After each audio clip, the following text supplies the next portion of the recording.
2022 সালে কাতারে সফলভাবে বিশ্বকাপ আয়োজনের পর 2034 সালের ফুটবল বিশ্বকাপের আয়োজক হিসেবে নির্ধারিত হয়েছে সৌদি আরব। দেশটি ইতিমধ্যেই নানা সংস্কার শুরু করেছে এবং আধুনিক স্টেডিয়াম নির্মাণের পরিকল্পনা হাতে নিয়েছে। সাম্প্রতিক সময়ে সামাজিক যোগাযোগ মাধ্যমে সৌদি আরবের স্কাই স্টেডিয়ামের নকশা ও গ্রাফিক্যাল ভিডিও নিয়ে আলোচনায় উঠে এসেছে।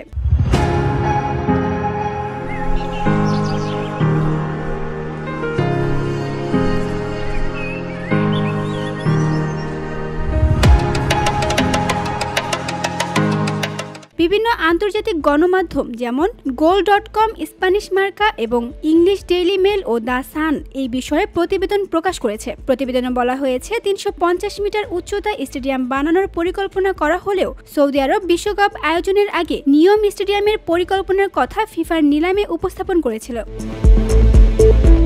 2024 সালের জুলাইয়ে ফিফাকে দেওয়া প্রস্তাবনাপত্রে সৌদি আরব ফেডারেশন জানিয়েছে নিয়ম স্টেডিয়াম হবে বিশ্বের সবচেয়ে ব্যতিক্রমধর্মী স্টেডিয়াম। শহরের মাঝখানে দাঁড়িয়ে থাকা এই স্টেডিয়াম ও তার ছাদ দর্শকদের জন্য এক অভূতপূর্ব অভিজ্ঞতা উপস্থাপন করবে। এছাড়া দ্য লাইন প্রকল্পের ভেতরে ট্রাম সদৃশ্য স্বয়ংক্রিয় পরিবহন এবং ব্যক্তিগত দ্রুতগামী যানবাহন ব্যবস্থাও থাকবে।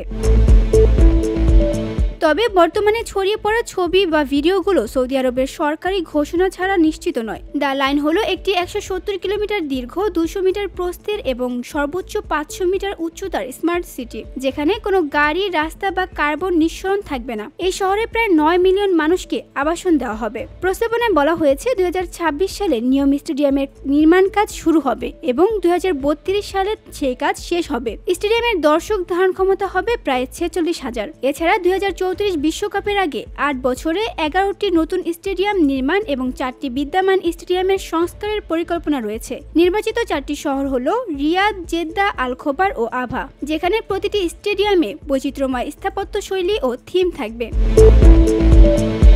সৌদি আরবের এই উচ্চ প্রযুক্তির স্টেডিয়াম এবং শহরের পরিকল্পনা বিশ্বকাপের ভেন্যুগুলোকে নতুন মাত্রা দিতে চলেছে। VOD Bangla news desk.